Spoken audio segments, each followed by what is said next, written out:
Leah Rolish here. I hope you're all doing well. Enjoyed last week. And obviously Neil, who is in collaboration with this. And Neil has brought a special guest with us. So Neil, I'm going to hand over to you to introduce our guests and let's get started. Right, yes. So I'm pleased to have the pleasure of introducing Stuart Carter-Smith. Good friend. I think I've known him for the best part of about a year or so. First got introduced at the Rick Shields golf YouTube Golf Day, and we've just been texting, talking, playing golf, lots of golf between there and now. And obviously, we've had some really good feedback from the video. And Stuart has kindly said about it and opened up a little bit about his dyslexic, and so we really want to know more about his hurdles. And I'm really intrigued of your superpowers and what sort of like dyslexic traits and what how you've used those to carry on your successful career. Yeah, well, thanks for having me on the show, guys. I loved the show. I saw the first one, thought it was really good. Obviously, I'm very interested in this.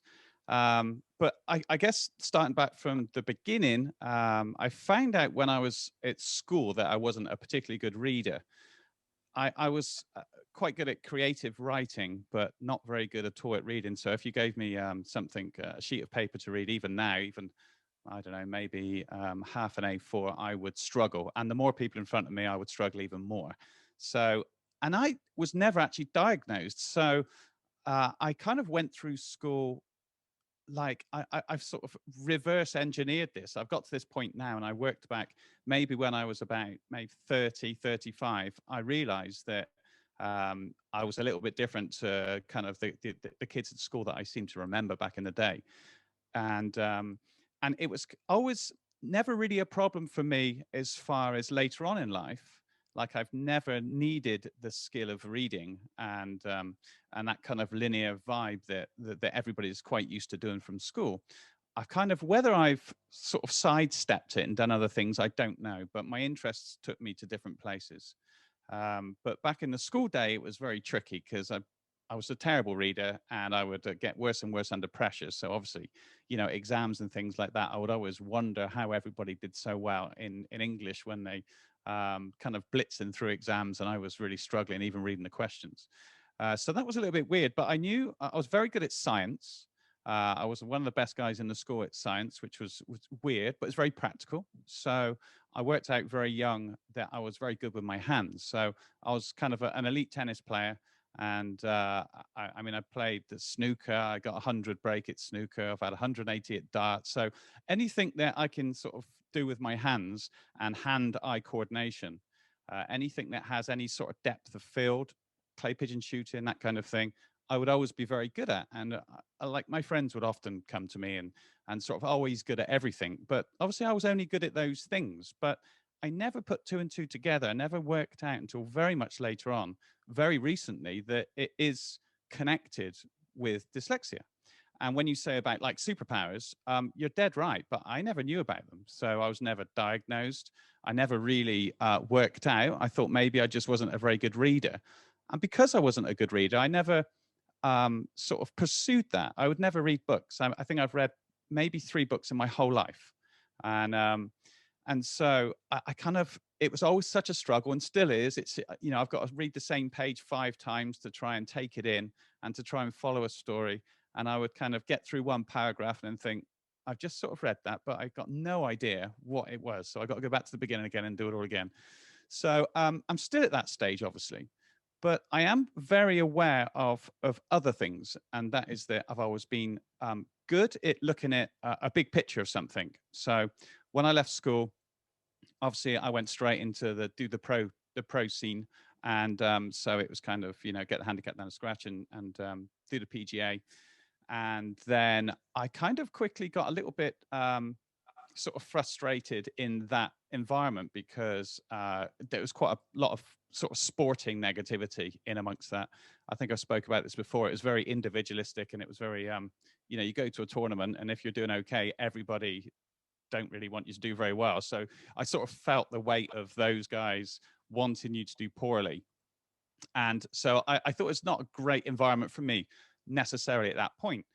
And then when I moved on from there, I started playing an instrument. I started playing guitar, and I picked it up really quickly. I sort of, from never playing guitar before, I was in a band within about 2 months, and then turned professional after that, and then switched across from golf to music. And I found that I was much more at home because I was in front of people. Because I've always, like, one of my superpowers was that, stick me in front of a few thousand people and I can talk absolutely fine, best man speeches, all that kind of thing, no problems. But I cannot have a script. If I've got a script that I've got to read to or do any of that, nightmare, So if I'm going on to, say, on stage, and the guy going on said, "Oh, can you just read this out before you start?"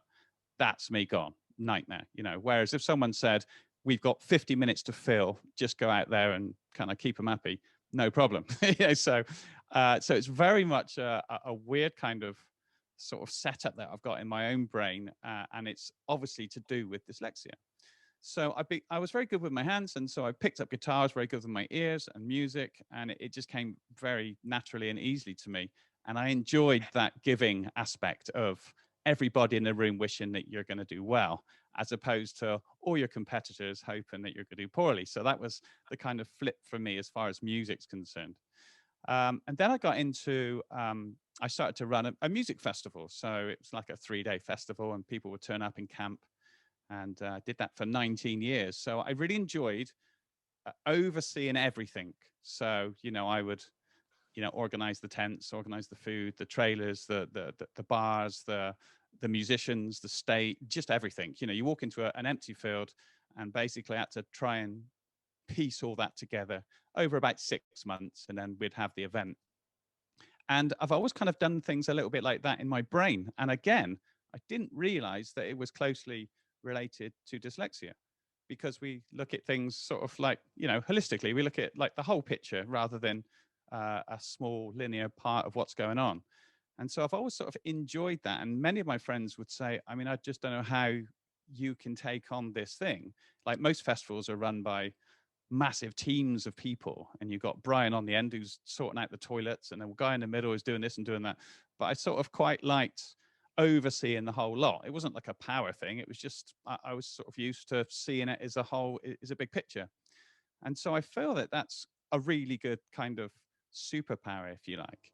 And I feel like that, as far as going into things like pro shops and golf in general, actually, when I looked at it later on, because I kind of fell in and out of love of golf, and then back in, and that's where I am now, and I think what I like about golf is, again, I'm looking every shot, the strategy, every part of it is an overall picture. It's not, you've got X amount of yardage, I'm going to hit this club. It's all the other things.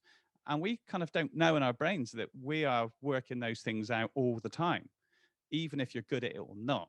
And so some people, as far as course management's concerned, really can't look at that huge picture. Caddies can help in things, but it is a big picture going on in our heads all the time. And I think that's what I love about golf, all those other aspects. And I didn't realize that I would be good at that because of my weakness, apparently. So there you go. It's kind of like, I've gone through school. I didn't know that I had this, we'll call it a weakness for now, but let's just say I wasn't good at reading. But I was never really pushed.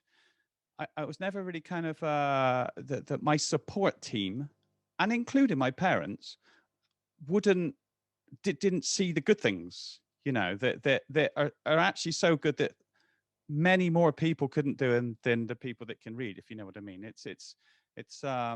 I wish that was almost not focused on, but somebody could have said, reading it, it'd be good if you could do it, but if you can't do it, these other things are so huge in life, like people skills, talking to people, connecting with people, project managing people, overseeing people. I mean, that's for me, as a much better skill. I would not swap that for being able to read perfectly in front of you guys. If you give me a book, I would never swap that for anything. And so we've got 4 children, and 2 of them are dyslexic.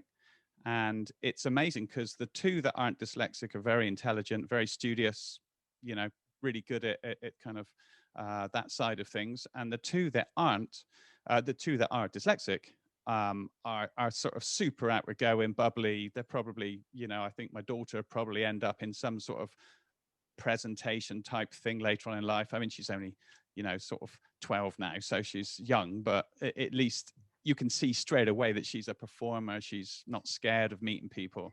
And same with our other boy who's a musician. He's just, oh, you could just drop him in a room from the age of 9 upwards with adults and he would be fine. You know, he could chat away and sort of connect. And yet the other two are a little bit more introverted. So, you know, I mean, everybody's got these kind of, like you say, superpowers. And I feel like dyslexia is what goes with it is the superpowers. It's incredible. You know, it's such a great thing. And I wish I was told when I was younger, because I didn't see it as a negative, because I just thought I can't really read, so I'm gonna have to blag all this, which is what I would inevitably do at school. I would when like I was literally petrified in the reading, you know, when you're doing English and they're saying, oh, we're going to read from the book today, you know, and I would be just, oh yeah, literally. And so what I would do is I would read a page ahead and memorize it. And so, yeah. And so if they said, you know, can you read the next 3 pages? I could pretty much, I mean, not photographically memorize it, but I'd have an idea of where it's going. And I would just be sweating the whole lesson, reading ahead, just in case.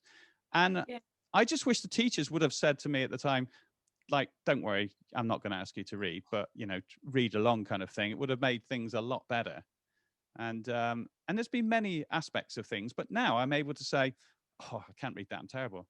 I went in to do some, I bought a nightclub, actually. Again, this is kind of one of those things where you kind of overseeing people. Bigger picture. Bigger picture. Yeah, bigger picture thing. Yeah. So I bought a nightclub and it was developed from the ground up and it was a big thing. And I had to go to the solicitors to do some legal kind of things. And the solicitor was like, right, well, legally, you're going to have to just read out this to me. He said, if you could just read this, that'd be great. And then we'll sign it. It was like a declaration thing. And so I just sort of read it like this. And I thought, there you go. Thanks. He said, oh, no, you're going to have to physically read it. I was like, oh my God. And even then, I was freaking out. It was only a few words. I was like, "Oh!" And they're all jumbling up, and it was just so funny. Whereas now, I feel like I would just say, "I'm dyslexic, no problem, not a problem." And my kids do it straight away. They're amazing. They're almost proud of it. They're kind of, you know, we'll be in a room and they'll just say, "Oh, you know, I'm dyslexic," but they see it as like, "Oh, Johnny's shy." You know, and so, and I've got dyslexia, and but you know, it's like a character trait that is not connected with being thick. You know, it's just like a personality trait almost. So those guys are great. They're fine. They're just like, oh, I can't read. That's fine. I mean, they want to try, but it's no biggie. You know. How great that your children have you as an example of how it's okay not to excel in certain areas. I think that's the key. Listening to you, Stuart, it sounds like you and I have got very similar traits with our dyslexia, because that's discussions me and Neil have had. Is dyslexia is on a spectrum, and there are so many different traits and things that people display. But very much like you, the thought of reading out loud from a script is just, I ain't gonna do it. I will go rogue, I will improvise, like myself have to memorize, so remember word for word almost what it says on the page. So when actually reading it, I'm not reading off the page, I'm just going through my memory bank. So that's interesting, but how amazing that your children feel so proud of it already. I certainly didn't feel proud of it when I was a kid. It was a real like taboo thing to say. And in fact, my experience in secondary school, I in the end rejected help because it was that embarrassing to do the walk in the special room. And that's one of my big things, is how is it in the education system now? How is dyslexia diagnosed? How are kids treated with it? My experience in the 90s was rubbish, basically. It wasn't great. I mean, I was lucky to be picked up. I guess that's a positive, but how they approached it, I felt, wasn't the most constructive way. I don't know if you could give us a snippet with your children, what it's like in the education system. Yeah, it's not great actually, because the school system forces you into this box.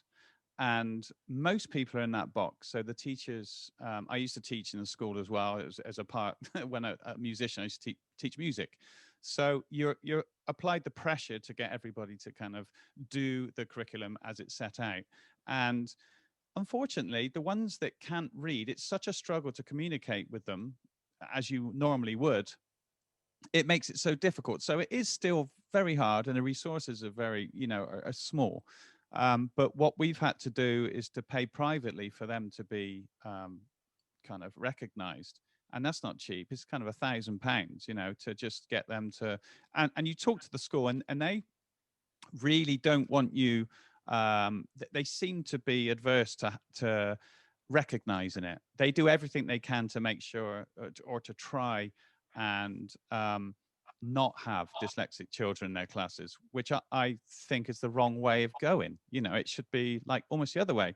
So you've really got to fight and work hard to get them, and all you're buying them really is possibly a laptop. My son had a laptop just because he just couldn't write particularly well and very fast at all, so it just made everything much more difficult. And then it's very difficult to mark because they can't read it. So that's one thing. But the other things is just a bit more time. And as I've said before, in my exams, I would, always be making mistakes just through reading. It's such a simple thing to try and read something, a question.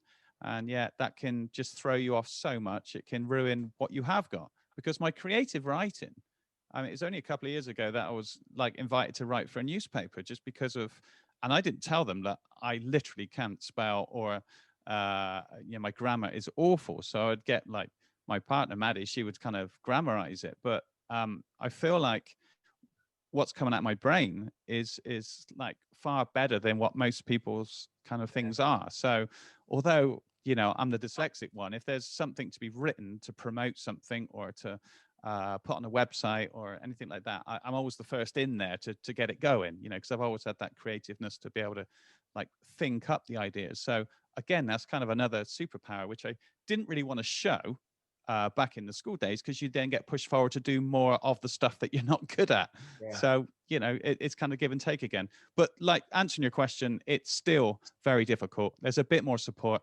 It's not cheap. It's expensive. If you're fortunate enough to be able to pay for it privately, you just have to do that. And that just buys them some time in their exams, and it just wakes up the school to make them do stuff about it. How sad is that? That's exactly what we discussed last week. My experience with the PGA, I could not afford to, at the time, to take the test to get my certificate.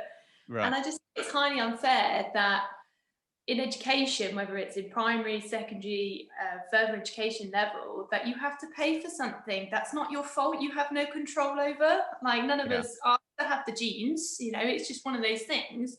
How is that fair? I understand there's got to be a cost because it takes time, resources, but why is it so extortionate? I don't understand. And it's crazy. Just because we happen to have the gene pool that was passed to us that had this characteristic, that's really eye-opening. Actually, I was really optimistic it was going to be a different story. So that's something we've got to shout about, I think, and try and somehow change a little bit. Just think of how many intelligent children out there who just have not had the help. I mean, but the school system, rightly or wrongly, basically goes with the mass, because you can imagine if you've got 35 children in a classroom and one teacher, possibly a support teacher, but let's just say one teacher, he wants to try and make sure that 34 of them are doing well.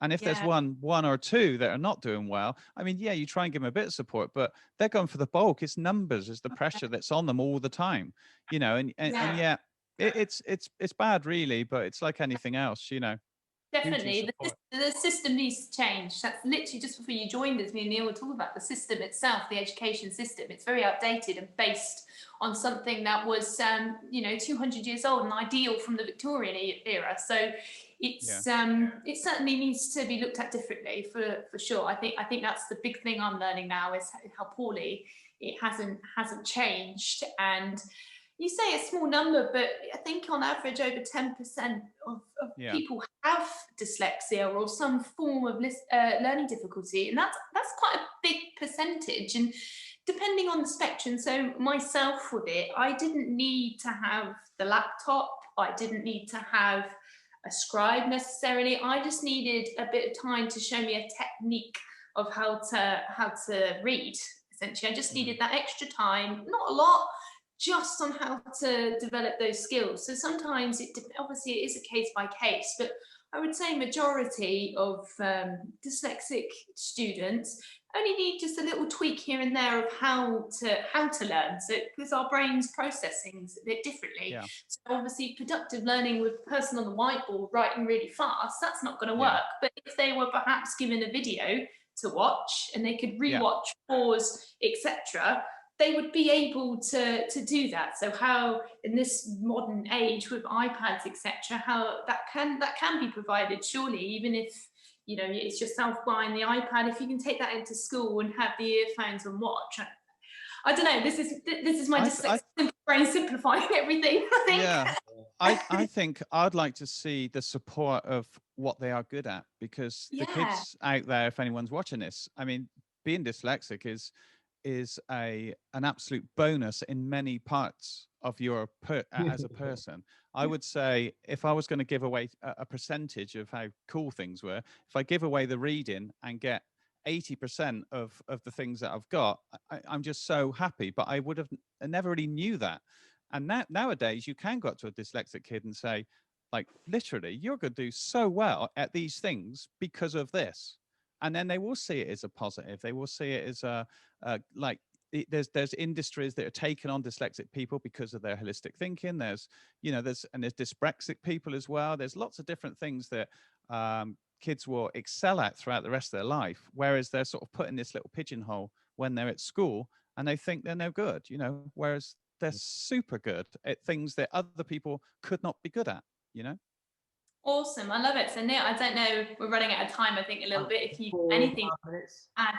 It's been a pleasure to hear your story. I think we both have that sort of common trait where we've had this anxiety, feeling terrible about ourselves because of dyslexic and not able to read in front of people and maths. And we've just had this, and credit to you, Stu, is to encourage and for you with your children is to not see that as a bad thing. And I think my credit as well, my parents as well, they tried to encourage me, but it just felt so internally, it felt so sort of like frustrating. And credit to you as well to sort of like to encourage that and not let them, and just to be more creative, to understand their superpower and just to run with it. And I think I'd like to see that. And I think Leah's, where you're very much involved with that. You want to see it change. And I think that's what we want to sort of like try to sort of like hopefully some sort of change. It just don't recognize it as about a stigma is like being dyslexic. It's sort of like see that as okay, well, just encourage them to be their creative side of it, I think. Yeah, the thing is it's very difficult because you feel like in life you have to prove to yourself. There's no quick fix. So like your parents can say to you, or somebody who's teaching you, oh, you're going to be brilliant, but you don't believe it until you actually prove it to yourself many years later on. I would just like to see more exposure of the people that are brilliant. The Will Smiths, John Travolta's, all the guys that are like icons coming out and saying, I'm only here really because my brain works differently to you lot. And that is why I'm ahead of this whole curve. And I think when kids get that from other people other than their parents, because I'm going to say to my daughter, you're going to be brilliant, at this and that. And she's going to think, yeah, but that's dad. So although it's nice support and it'd be nice to be told, you've really got to see it from other people around. And that's when it goes in there. And I think that's like more important than almost support from teachers or anything else. It's the kind of, seeing it on a mass scale around the world and all these people that have done brilliantly because your brain is different, Fantastic. Yeah. It's really Brilliant. good to talk to you. Less than a minute, so we're I think we better wrap things up. We always do this talk for far too long. But from my perspective, thank you so much for coming on and joining and sharing your story. I think it's great. Thanks for having me.